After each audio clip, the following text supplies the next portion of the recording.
PM हंसतो तो अपने ऊपर एडिशनल डीएम इतना लूट गई हूँ बेमन हंस रहे थे मेरे पर मजाक बना के रख दिया है औरतों का बता पुलिस ने काम नहीं करना यहाँ किसी को सिर्फ मिठाइयाँ खाना है सिर्फ करप्शन चलता है यहाँ किसी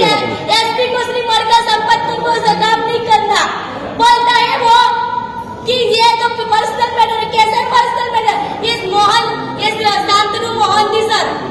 जो डीएम है ट्रेडिशनल मास रहा है मेरे पर मजाक बना रहा है मेरा क्या प्रूफ है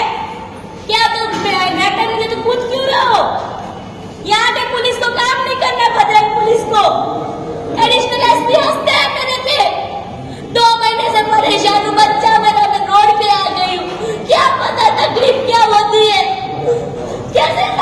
वो मोहन जी सर हंस रहा है मजाक बना रहा है मेरा तकलीफ में उस सर में पूरा उसको मोहन जी सर को एडिशनल डीएम को पता चले इंसान का मजाक कैसे बनता है और के यहाँ उड़ीसा की मजाक नहीं है पता चले बताओ मोहन जी सर को मजाक कैसे सर को बुलाओ कैसे वहाँ पे मजाक होती है